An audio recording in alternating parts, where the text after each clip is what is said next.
Welcome. It's currently December something, December 9th, 2025. Mhm. Um, I'm Joe Weston, and we're here with our monthly online global heart gathering. And it's a joy to see, of course, to see faces that I've seen for quite a long time, and to see people I haven't seen in literally years. People doing remarkable things in the world, and that's a testament to what this is. I'm grateful for anyone who joins in on this to share their hearts, to share their wisdom, to share their compassion. And that is what this is. I have a lot to share today I'm say it the way I was taught to say it in Queens, that's been percolating. But what's the prop? Was it percolating or it's percolating, right? Do you know my Nederlandse and Italiaanse and my Italian friends, you know what percolating is? Koffie zetten. Coffee, yeah, it's the water that bubbles up. So when Ja. something's percolating, there's a lot bubbling up. So here we are in the percolating phase. So as always, we gather every month to hold space for one another, to hold space for what's unfolding on the planet, with this idea that we are midwives for a system that has been dying for quite a while and a system that is being born. And we cultivate those skills. We're in it, but not of it, where we can be engaged with what's happening in the world, but hold a certain level of grounding and centeredness that doesn't pull us into the noise, where we cultivate within ourselves resilience and fierce compassion. And that's what this is. This is we come together and we practice together. And for those of you who are here for the first time, I start with a little bit of a reference, like setting the intention for our practice. Then I'll lead you in the practice. And it's almost the same practice with just different content. So, and the purpose of it is as if we're in a dojo or we're in a martial arts class. We're strengthening the power of our heart, the muscle of our heart, so that we can hold more beings in our heart in a way that doesn't burn us out, and that we can stay centered and grounded in the noise, so that we can be of service in a way that we've always dreamt of being service, and we continue to dream of being service, and that we're here for the unfolding of what's happening, and that we can use our skills to facilitate that. And for those who are struggling, that we can be of support to them. We have a new four-legged here. Susanna's four-legged is joining us. I've actually met this four-legged in person. It's in Brindisi, Italy. And what I want to talk about today is what I've been thinking. There's been a lot going on. First, I want to just share with you that I did a beautiful session. I thought it was a beautiful session last Monday with a group of educators in Gaza. For many of you know, I've been working with a group there for for now 10 years. I've been working with women's rights organizations in Israel, Palestine, Lebanon, Jordan for almost 12 years now, and particularly with this one group in Gaza that I've been working mostly online to support them, men and women, in advocating for the rights of women and girls, and using the respectful confrontation methodology to help them work with men. Particularly, my training was to help men figure out how to stop beating their wives, to rewire those patterns. And for me, that was a great. I did some deep research of understanding human condition, as that's what my work has been all my life, but certainly understanding power and what happens when people lose their power, feel disempowered, and what they do to feel some sense of power. And you could trace a lot of what's happening in the world right now, the way people vote, the way people choose to ally with certain other people, the way people can just compartmentalize and create deeper levels of separation and polarization. A lot of that, I would say, is coming from this deep sense of powerlessness, feeling disempowered, and doing anything, not and I wouldn't say from a wise place, doing anything to feel some sense of power. Now, that doesn't justify people's behaviors. There are horrible things happening on the planet.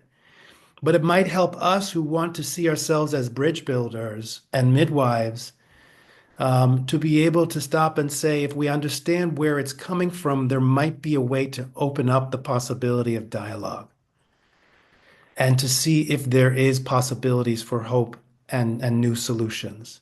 And that is the essence of what we're practicing here. That's the essence of respectful confrontation, but certainly fierce civility. There is a six-step pathway to hope that goes from polarization to a blueprint for lasting peace, where in the fierce civility model, I'm teaching skills and strategies to be able to meet the challenges of our time and usher in what's unfolding. And so the session with the educators in Gaza was very beautiful. They were very generous in their responses about what it meant for them. They want more. And basically, I'm not teaching them how to teach children how to do arithmetic or how to read. What they want from me is to teach them skills on resilience and offering these poor children some sense of overcoming their fear and hopelessness and despair. And I start a session by that saying I couldn't possibly understand their experience, but if I can offer something that'll make their job easier, I'm willing to do it. And they're doing this in the most horrific conditions of educating children. And they are my heroes, just to see their perseverance and their capacity to keep going against all odds, to provide some sense of care for these children, as well as one another. But I've been thinking a lot, and we're coming to the end of 2025, and many of you I'm in a lot of groups where people are talking about how important this time is, 2025, 2026. A lot of spiritual groups are bringing up these points that this is a transition point. You hear a lot of people, at least in the circles that I'm in, talking about we're going to move into a new world. There's an evolving happening. And it's all very beautiful and in alignment with a lot of what I believe. And I think it's time. And I think the way I would say that is because many of you share similar practices to what I have, that in the process of transformation, that the more contraction there is, the more expansion there's going to be. And that is the process of midwifing, of understanding that in the process of giving birth is a contraction. And I sound like my great grandfather. Boy, oh boy, are we seeing a lot of contraction at the moment, which is an indication for me of hope. And how do we navigate that? And these are tricky moments. We're in a moment of transition where we could usher into something with a new consciousness, a lot of people are saying. But I find it interesting that I have this a little bit, but I find a lot of people think that what's this new world that's coming, that it's going to show up like Disneyland or something like that. That it's going to be that we're going to go somewhere, we're going to buy a ticket and go to some Disneyland. We're going to show up and we're going to be in the new world. And I think that's part of our conditioning of like our consumer conditioning that we can stay exactly how we are and we're going to show up in the new world and all will be well. However, I would like us to consider that until we make the change, the new world's not going to happen. In fact, the new world is us making the change. Nothing's going to change externally, but with us making the change, suddenly we're in a new world. And what is that new world? What we talk about that, this is what we have been doing, where you have all beings on this planet in total heart resonance. You can track civilizations and you can track ancient civilizations where when we are in total heart resonance, then we are able on some level to read each other's thoughts. We're able to be in harmony. And when there's imbalance happening, we are so in tune to one another that we can move together with grace to resolve that imbalance to get us back to balance. that it's a natural state of being. I'll give you an example for those of you who have done my workshops that there's always a point where I'll have participants stand face to face. And I talk about coming in your core, your lower belly, which is your personal power, in your heart, which is your heart's power, compassion, respect, and then you make eye contact. And then you be. And the practice is to stay connected with your core, feel your feet on the ground, stay connected with your core, connect with your heart, and keep the eye contact. And what happens is that people experience what separation is. What they experience are all the things that are keeping two people from connecting. The assumptions they make, the intellectual things the stories, the mental constructs, the fears, the insecurities, the judgments, the assumptions of who that person is, as I said. And what happens every time is that if people stay in the exercise, their nervous systems are fully activated. There's laughter, there's fear, there's uncomfortable, there's tears, there's anger, there's like wanting to bargain with me, like, Joe, I'll give you 20 bucks if you make this stop. There's all of that. And that's what we do when we are confronted in a situation where we can make true heart resonant connection.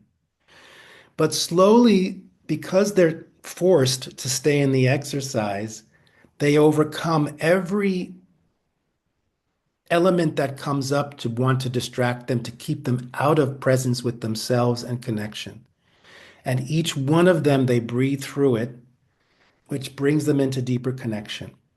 And at a certain moment, that part of them that still believes that there is separation, the part of them that does believe the mental constructs that they've been taught or they believe, that all melts away and they're in true heart resonance with each other.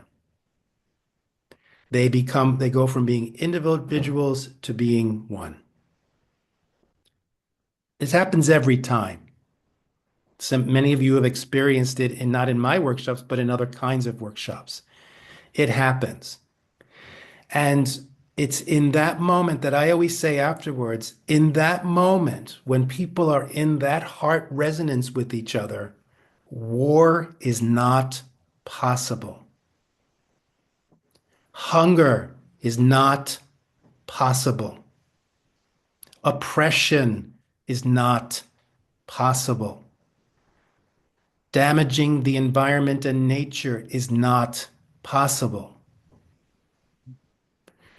So in essence, when you experience that and you feel that, you recall that it's possible, and you remember that it's really not that hard. I'm doing this in workshops in like government agencies and in war zones. And even there, within 10 minutes, people are in complete heart resonance with themselves and each other. It's easier than we think. The work is just to maintain it so that it becomes a habit and we don't fall out of it. And if we do fall out of that heart resonance, our job is very quickly to recognize it and come back to heart resonance. And that is the work. And until we get into that heart resonance, we're not going to see new earth, new world, because it's not going to show up externally. In new world, there are no outer polarities, which means that if there's no outer polarities, there are no inner polarities.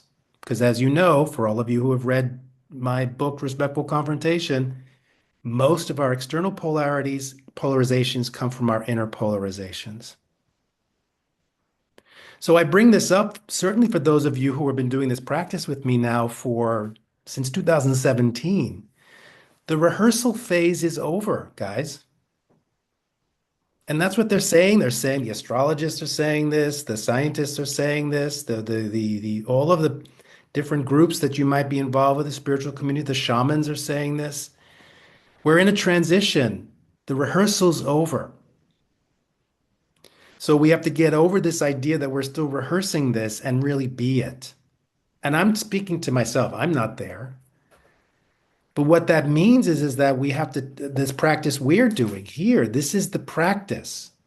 that we've been doing since 2017 for this moment, to train ourselves to be in complete heart resonance with ourselves, with our environment, with Mother Earth, with all beings, and more specifically, breaking the rigid patterns we have within ourselves of classifying people into, putting them into categories of loved one, stranger, and adversary. As long as there's still a residual part of us that has the inner polarization, I'm right, and if you have a different viewpoint, you are wrong, you're not going to step into this heart resonance of new earth or new world. If you have there's a part of you that still believes that you are all good and there are people who are all bad, in the new world that won't be exist. It just won't exist. It's not that you have to get rid of it. You do, but you have to think of it this way. In all of the things that we're describing of what this new world can be, those polarities don't exist. They just don't. There is no right or wrong. It simply is. There is no good or bad. It simply is. There is no win or lose. We're all in resonance and we're all in this together.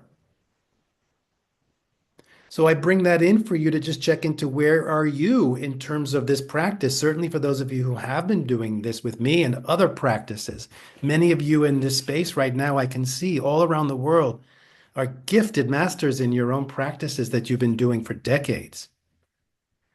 And I guess my little fierce encouragement is how much of it are you really taking it not just in the phase of practicing it, but being it? And I'm actually hearing some people say that the rehearsal's over. In Buddhist practice, you have the very generally speaking, the Tibetan Buddhist teachings, you have the sutras and the tantras. And the sutras are studying the 84,000 teachings of Shakyamuni Buddha. And that takes eons. That's the path that takes eons. And eon is, do you all understand from different languages, Dutch and Italian, what an eon is? It's a long time.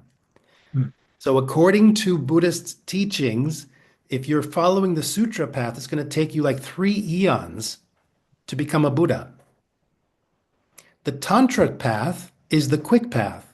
It's not the quick, like let's cheat our way through. And it takes a number of lifetimes. I don't want to get into much detail, but it's deep work. The reason why it's the quick path is because you are practicing it like you're practicing an actor practicing for a part. You don't theoretically think about what Buddhahood is. You are experiencing yourself as a Buddha, every being as a Buddha, every place you're in as the Buddha paradise, and that every body and everything is Buddha nature. By practicing that, you create the habituation, the 𝗴𝗶. So you more quickly become it. But there comes a point where you're no longer practicing it, you are it. And I invite you to think for you to really be bold and to think how many of you are already ready for this new consciousness, this new world. You're already there. But it's just a question of saying, I don't need to practice it anymore. I can just be it. And the only way to know that is if you are in the world and taking what you're doing on the mat and on the cushion and in your practices and seeing that you're really integrating in all moments. It's really understanding this idea that it's about letting go of who you think you are now and the world is now and this idea of separation and accept and living into what we've been saying and what many people say is we are already fully interdependent. We are already fully interconnected. We never were not, and we never will not be. The suffering comes from us not experiencing that. Any thoughts or just quick thoughts before we go into our practice on that? what resonates or what the feelings that come up for you? Uh, Joe, yeah, I would say this really resonates with where I've been in recent weeks. And the piece for me is about what's in the way of interdependence and oneness. And for me anyway, in my experience, it's been around judgment and othering. And doing another deep excavation of inner judgment has really opened things up for me. And so this, what you talk about, this, we're beyond the threshold, we're in it. And I feel I sense an inner readiness, like this is happening.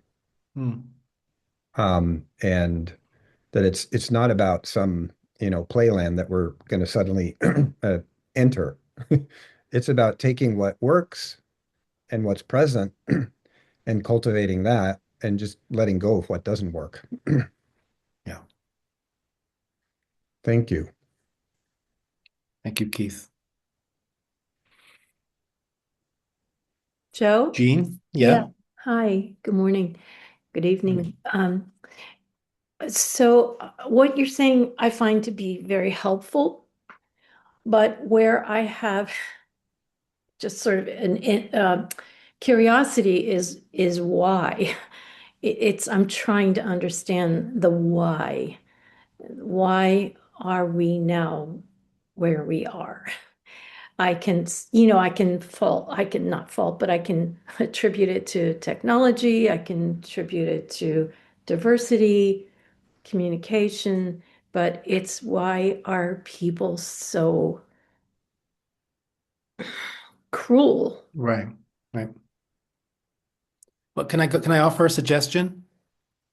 Then maybe you do a meditation on why you need to know why. That could be a distraction. Do you really need to know why? What would it serve you to know why? I mean, I can see it serves on one level where if you understand where it's coming from, the root cause, right? That's the essence of, we talk about that. If you can trace back the root cause, and then once you have the root cause, then you work on the root cause, the problem goes away, like weeding and pruning, like weeding. But you might want to consider that it's just another mental game of separation you're playing that you feel like you need to know why. So instead of saying don't ask why, I think it's more interesting and loving and compassionate to yourself to find out that part of you that really wants to know. What does it really need, that part of you? Thank you. That helps. Yeah. So curiosity killed the cat.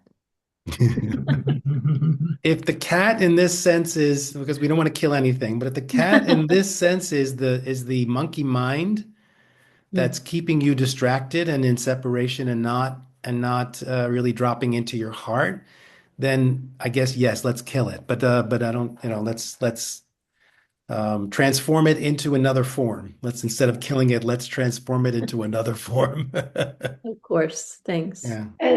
And Jean, remember, common sense brought it back.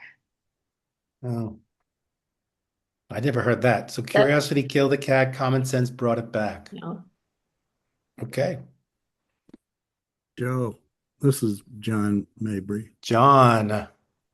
I'm reflecting on the work you've been doing to help people recognize when they're feeling disempowered that they may lash out in violence. And I'm recognizing how disempowered I'm feeling, particularly here with the political climate in the US, and in how it is I can embrace the work, the teachings that you're doing here to move forward. And I feel depressed, like I don't want to take any action. Um, and I feel angry and I want to lash out. So it's a challenge, and I'm appreciating.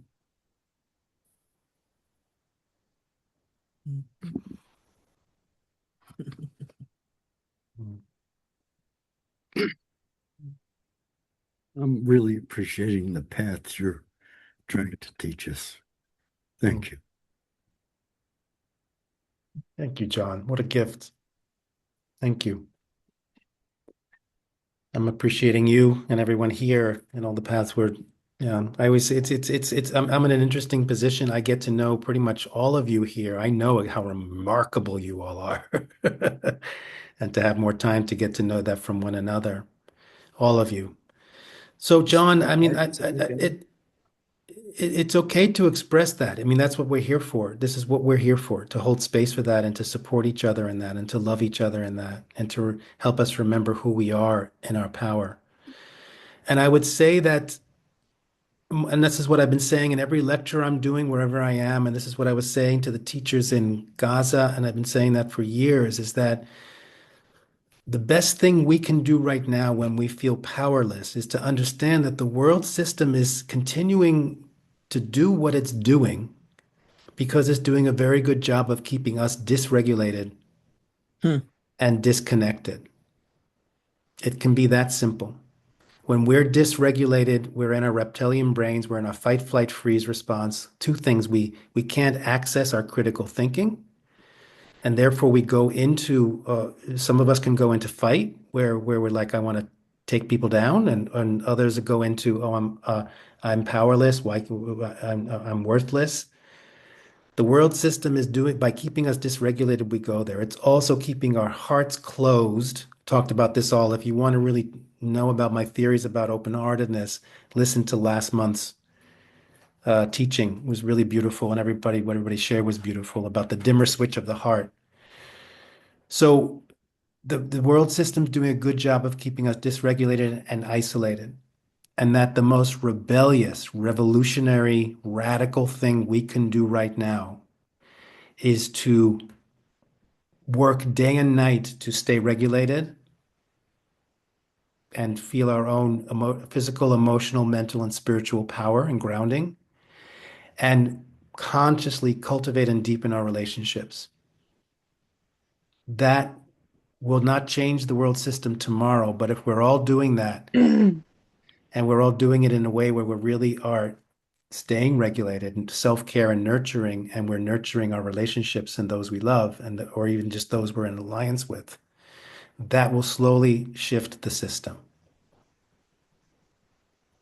And that's where we always have power. No one can take away us cultivating our resilience. No one can take away our own capacity to regulate our nervous systems. No one can take away from us our responses to the stressors. Nobody, right? And that's another piece. Where we always have power is monitoring our responses to the stressors. We may not be able to affect the stressors, but how we respond to it, that's on us. That's ours. And nobody can take away from us our capacity to love and cherish our people in our lives. So let's work on that. Not only that, that's what the new world is. is that resilience and nervous system regulation and nourishing, and naturally nourishing ourselves and others and the planet, allowing the planet to nurture naturally us. Remember I've talked about this, but it's in the fierce ability, is that we're going from aggressor, defender to protector, nurturer. And we're seeing that. I did the 5 roles that we talked about, but just those. Every day, what can I do to protect myself and to nurture myself? What could I do every day to protect others and to nurture others? And what can I do every day to protect and nurture the integrity of my interactions with me and other people? That's our job right now. And and again, problems are complex, solutions are very simple. Implementing the simple solutions is hard work. So let's take a breath. Thank you for your attention. And Alana, thank you for joining us. It's good to see you. And Mohan, new faces. En Jolé, wat leuk dat je er bent. Echt. Okay, so let's do our practice. Now we take this into the practice. For those of you who are here for the first time, I coach us through it, and it's different components to it. There's no right way to do this or wrong way to do this. It's about finding your way and to just use your own imagination to see where you go with this. And again, it's about cultivating resilience and fierce compassion. So we start with power sit. A lot of this is going to seem very familiar to many of you, but play along. Power sit is sitting in a way where your spine is straight without being rigid. Um, feeling space between the vertebrae, elongating your spine, not sitting back in the back of the chair, but a little forward. Your feet are on the ground, resting your hands on your thighs or your knees. And the four-leggeds that are joining us, you all know how to do this. I don't have to explain it. And relax your jaw, relax your shoulders, relax your belly. Power sit. One of the definitions we work with of resilience is presence, awareness, balance, and flow. To be able to move through the world with appropriate amount of presence, awareness, balance, and flow to meet the challenges with grace and skill. And by sitting in this way, it's a way of cultivating that, all four. Now bringing awareness to your core, your center, and your lower belly, which in my system as I work is approximately the width of 3 fingers below your navel and a third of the way into the body, from the front of the body. So if you want to investigate it, if you put your fingers together like this, place your index finger over your navel, and where your pinky resides, that's approximately the spot you're looking for. From that spot, now go inside of your body, bringing your full awareness to a spot in your lower belly. If it feels safe for you, close your eyes. If not, then just maybe look down towards the ground with your eyes slightly open.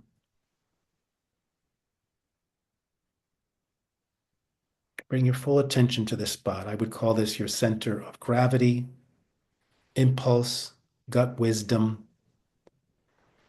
awareness, and personal power. It's from this place within you that you perceive your reality.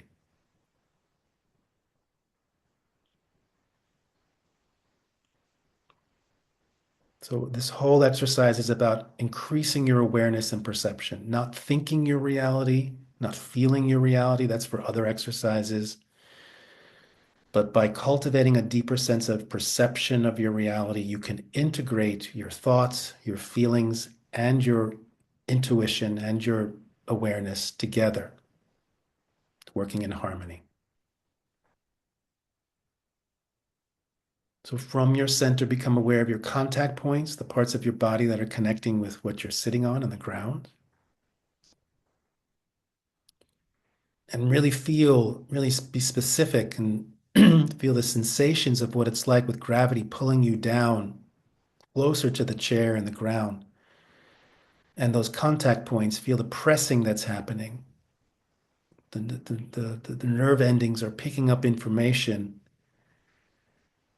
transporting that information right up to your brain, giving your brain the signal, it is stable under me. When the brain picks up the information that it can trust that it's stable, it can activate the hormones which can allow you to drop in a deeper level and let yourself be held. And imagine, the image I use, many of you know, I've mentioned it. Imagine holding your nervous system like a baby and cradling it and saying to it, you are held. That a daily gift of letting your nervous system know you are held.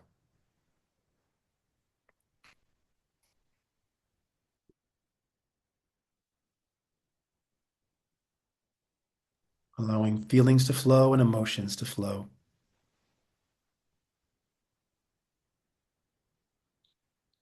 And with this sense of focusing in your center, your contact points, now coming more into the present moment, first focusing on yourself. From your center, become aware of your physical body.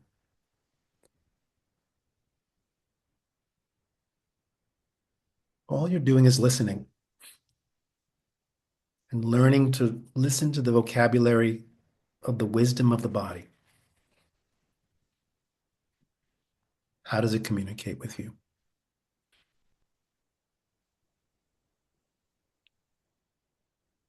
Sensation, tension, heart rhythm, depth of breath, all information.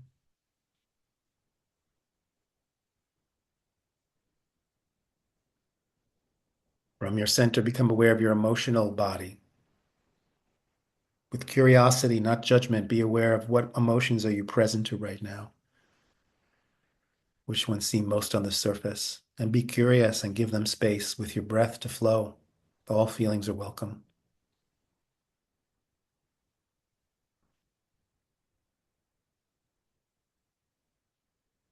From your center, become aware of your mental body. What's the quality of your thoughts, the patterns of your, not necessarily what you're thinking. What's the quality of your thoughts right now? It's all information.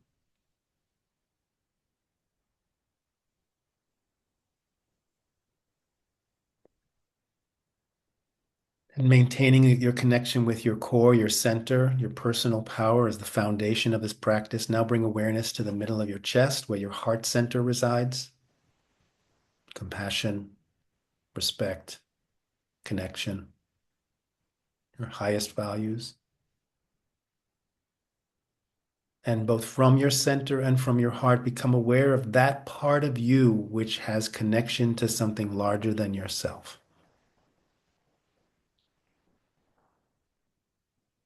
From your heart and your core, tapping into that part of you that has connection to something larger than yourself. And from that part of you, checking in to see in this moment, what is your connection in this moment to something larger than yourself? It could be something spiritual, could be humanity, universe. Allowing that to flow in. Whatever that connection is, just breathe into it.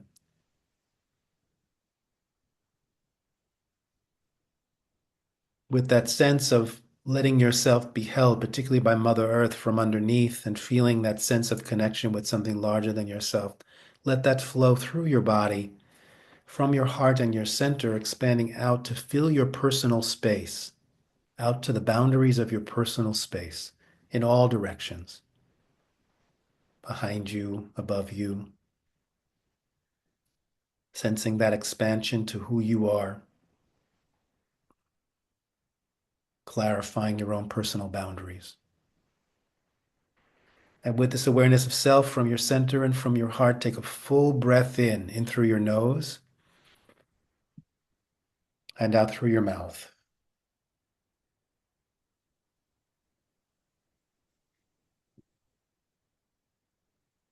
And maintaining your connection to self from your center and from your heart, now become aware of your surroundings, the room you're in. Honoring this point on the planet, this acupuncture point on the planet that you are holding. Honoring the ground that is under you, the billions of years of creatures that have crawled on it, walked on it, stewarded it, honoring all of that.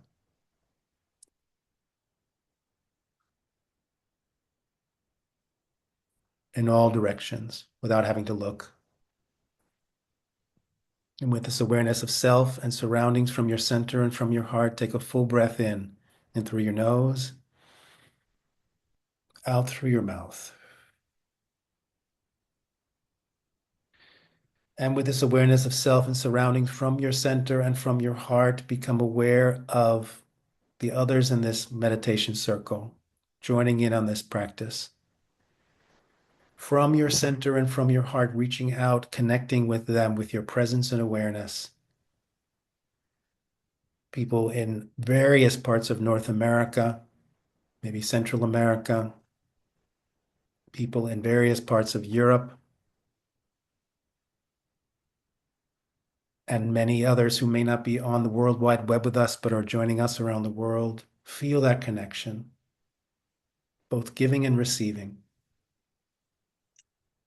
noticing what it does with you in your heart and in your core. And with this awareness of self, surroundings, and those in this meditation circle from your center and from your heart, take a full breath in through your nose, and now through your mouth.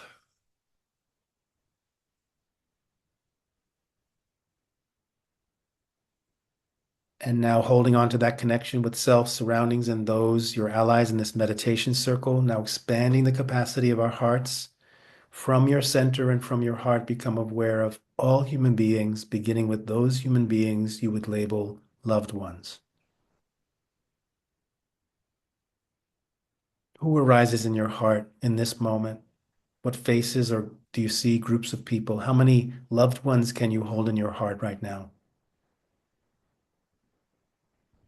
And as you stand face to face with them or sit face to face with them, through the breath, through that heart connection, through maybe the eye contact, what can you do to let go of the mental constructs of separation?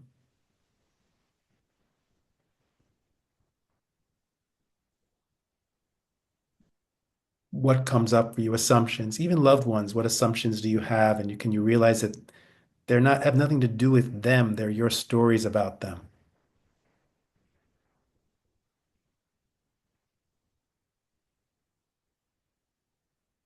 And with your loved ones, how often do you still get into the games of I'm right and you're wrong?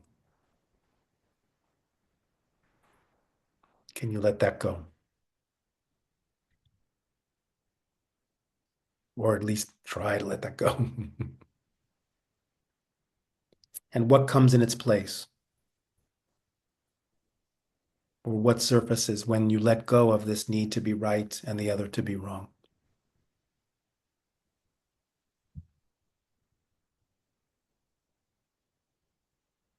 And what activates in them and their heart resonance when you choose to let go of the mental constructs that separate?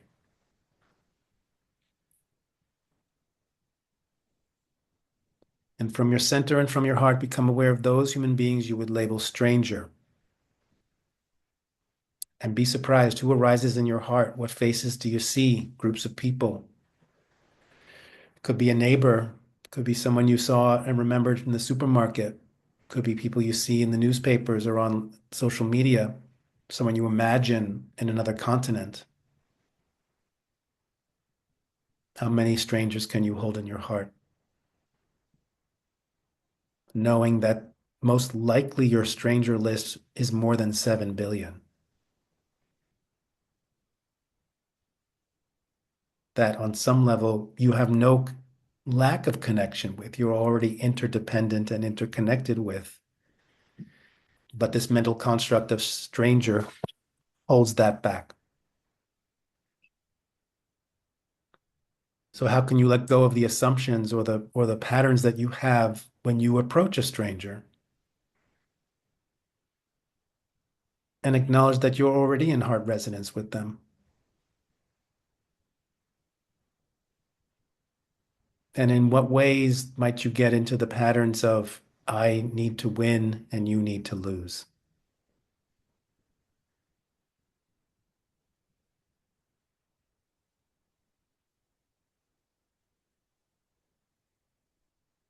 In other words, what do I need to do to preserve my sense of safety in the face of your suffering, perhaps? It's not good or bad, simply an observation.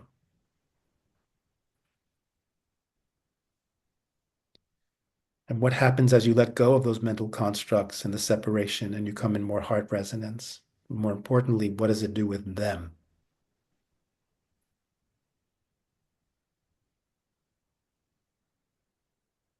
Allowing energy to flow and emotions to flow. And from your center and from your heart, becoming aware of those human beings you would label adversary. Notice what happens in your system, your sense of open-heartedness. Who arises in your heart and what faces do you see? Be honest, be bold. Who are your adversaries? Who do you consider adversaries? Clear faces, clear groups of people.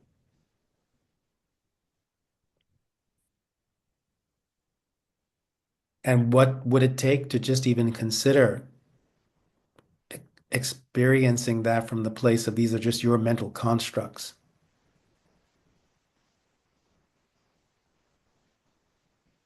That whether you like it or not, you are already in heart resonance with these beings as well. Simply because you never were not. Interconnected and interdependent.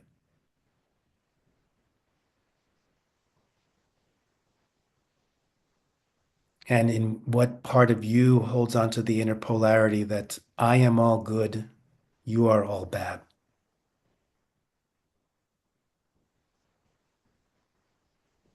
What would it look like to let that go?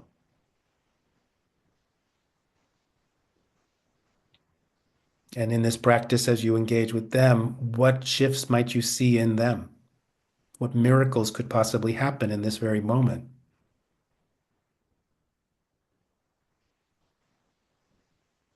Based on your own inner shifts.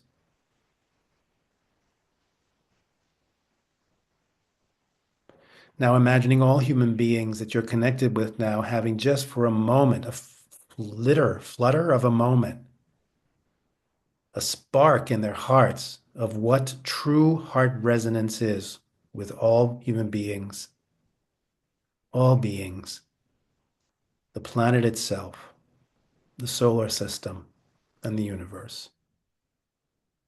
Just a flitter of a moment, a spark. And with that image from your center and from your heart, take a full deep breath in through your nose and out through your mouth.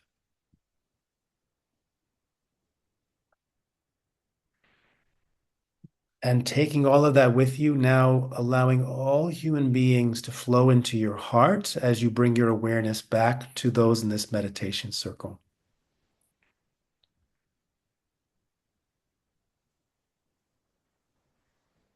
And feel that. Feel what does it feel like now to, after that whole process with all human beings, to be back in alignment with those sharing this practice with you.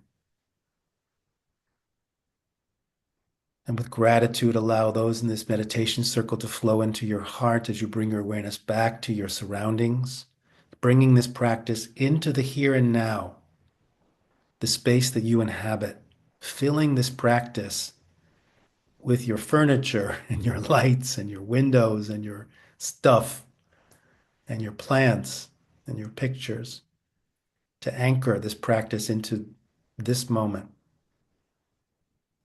And with gratitude for your surroundings, let that flow into your heart as you bring your awareness back to yourself, allowing all this to integrate.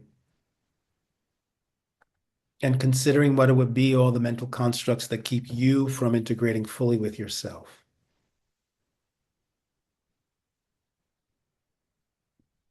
Imagine a moment, just a flitter of a moment where you come into complete wholeness with your own heart resonance with yourself. That spark that ignites the whole planet.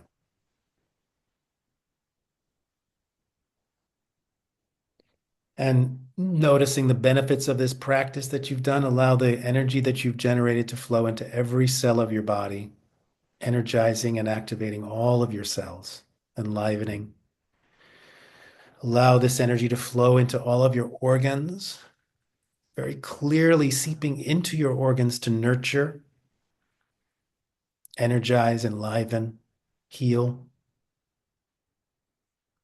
Letting it seep into your nervous system where you remember muscle memory, can remember this practice, and not only the practice, but this experience. And as a way to close this practice, take another full breath in through your nose and out through your mouth. And take this moment now. This is the most important moment of the practice, is this transition from practice back into the real world. So slowly open your eyes and don't see a difference. What you've just generated within yourself, the practice begins now, or the work begins now to take this into the world. And in a way that if you're doing it in this way, it won't burn you out. It'll feed you and those around you. So shake your body, stretch your body, look around. So we started with the motivation, had a little bit of reflection. We did our practice. Now we have a few more minutes to reflect before we close with a dedication. Anybody want to share what's on your heart?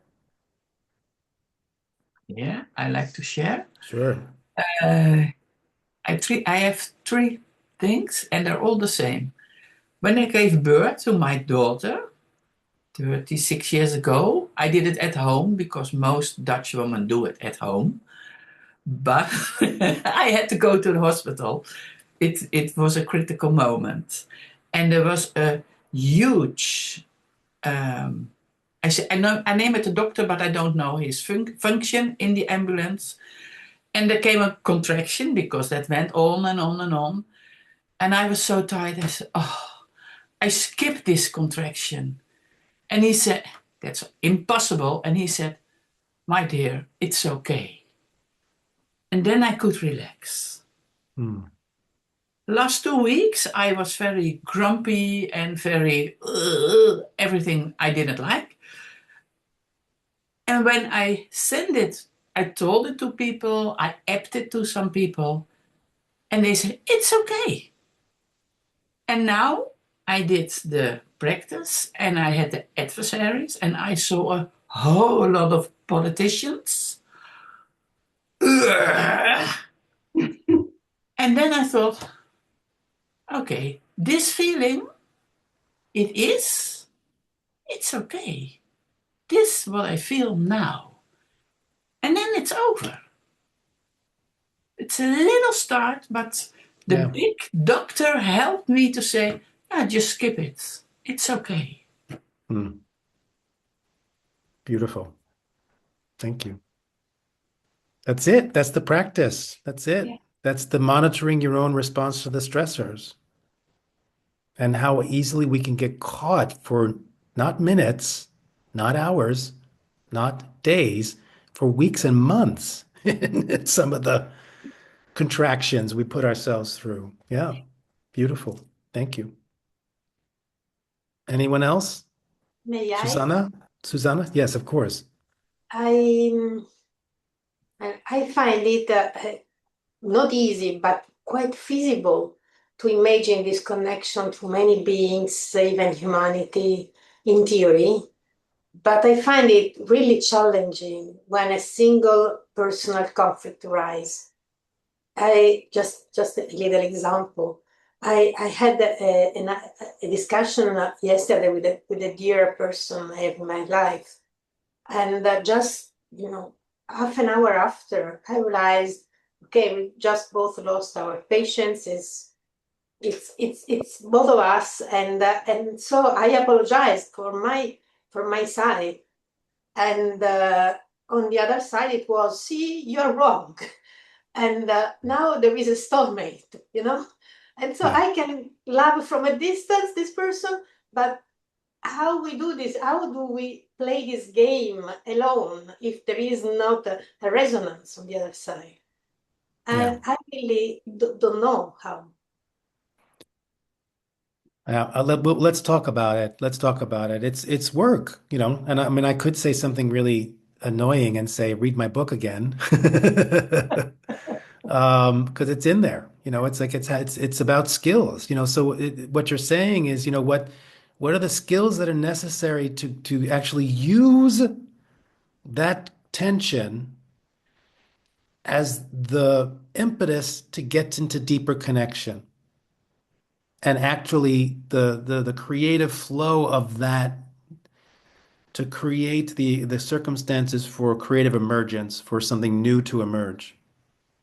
It's not easy. We're not trained that way. So we're trained to be, I'm right, you're wrong. I win, you lose. I'm good, you're bad. But when we can start reworking all of that, rewiring all of that, we have more possibility. And I just want to say, Susanna, just so that you all know, Susanna is doing beautiful work. She's been doing for years. She's a constitutional law professor, and she's been doing the supranational democracy dialogue, where she brings law professors and scholars and European commissioners together to try to transcend the idea of governments, national governments, to something more international that transcends nations and that brings into more the planet itself. So I just want to I want to do that more often. I'm telling you, there's remarkable people here, and I'm honored to be able to work with Susanna on this. And my job, Susanna, is to do the things that you're just saying you have challenges doing and help you see that. So thank you. Thank you. Anyone else? I would like to. Yeah. Um, I found this very profound for me today. The feeling of being connected but not being attached at the same time. And it seems so contradictory, but it's like it's the attachment that I think brings in the fear, which I feel is such a core piece that we're so addicted to in a way. Yeah. And to allow myself to feel connection without the attachment. I'm not attached to the outcome. And it just was very freeing for me to feel that, those two. Thank you.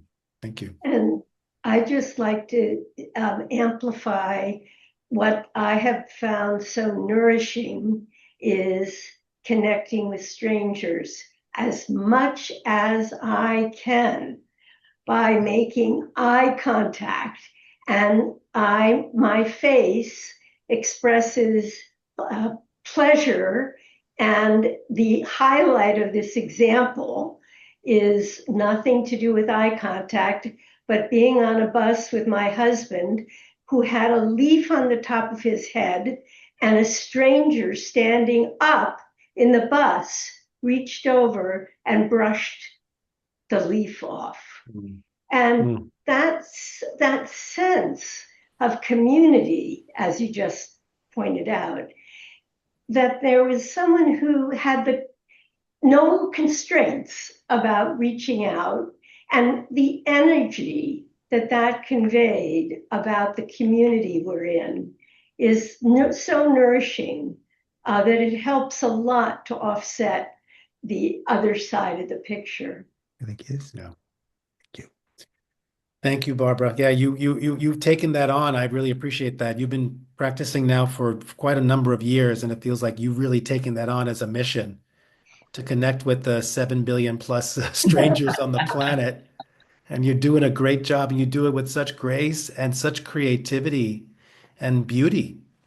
Thank Beauty. you. Thank you. Yeah. Okay. Keith, okay, another just because we're at 7, so or we're at time. So yeah, go ahead. But real quick, I just want to dovetail with what Barbara said, and that when I find myself just being aware and smiling and really connecting with people, strangers in airports, supermarkets, whatever, I always think of you, Joe. Yeah. It's so fun. It's really interesting to see who's aware and who isn't. Yeah. And there's no attachment to who smiles back or doesn't. So much fun. I love that. Yeah, well, let's make it fun. And I want to say that my hope for you, if I could like transport this into your being, is that you really understand and believe that it matters and it works. It has impact. That the leaf on the head, that has such importance at this moment on this planet. And that my hope, I'm trying to believe that more and more. And my hope is that you really truly believe that it does have impact. And if not just for that moment, and you could say the butterfly effect, right? You've got that. Just the cumulative effect of that, calling more people into that. Okay, so beautiful. Let's dedicate these energies. Let's dedicate this to really focusing this for those of for ourselves in our own cultivating ourselves within our own strength to really let go of what we realize is no longer serving us in this idea of a new world. That we really have the courage to let it go. Yeah. That we support others in this time. That we remember that this is a very tricky time. And that people need support on so many levels, and that we offer in any way we can. That whatever projects we're working on in ways that we're being of service, that they flourish, and that always that to someone around the world who's needing just that sense of feeling like they belong, that they find some way where they can belong, that they do belong, and that all world leaders and governments govern from a place of compassion and generosity as opposed to fear and greed. Okay, thank you. Thank you for those, Toby, all of you here for the first time. 𝗚𝗛, thank you so much. We do this every month. It's at the same time every month. So put it in your calendars. It is free of charge, but if you'd like to make a donation in the spirit of Dana, if you'd like to contribute, I just put a link for the donation page. Just copy and paste that. There's also, if you can be purchasing books. This is the perfect time to think of all the people you need gifts for the holidays. Get them a Respectful Confrontation or Fierce Civility book, or get them a Occupy Here t-shirt or mug. They're great gifts. It'll support me in remarkable ways, and it would spread this message that we're trying to spread. So you can see that purchase books, Occupy Here. Please get on our mailing list. We're going to be doing workshops in Italy and Holland this spring, and hopefully figuring something out in the US. And get on social media and join us. Also a link for my TEDx talk. And feel free to get in touch if you're just needing someone to reach out to. Just get in touch if you have questions or if you have ideas of how you want to continue to spread this. Please do. All right, thank you very much, Tommy. It's good to see you so early in the morning for you, TJ, and Mohan, and all of you. And I'm not sure what's going on with Robert, but you look like 25 years younger. I don't know what you're doing, but did you shave your beard? And Alana, good to see you. And much love to you, or Deborah, it's great to see you, Tori. And let's stay in touch. Bye-bye. Bye bye. Bye.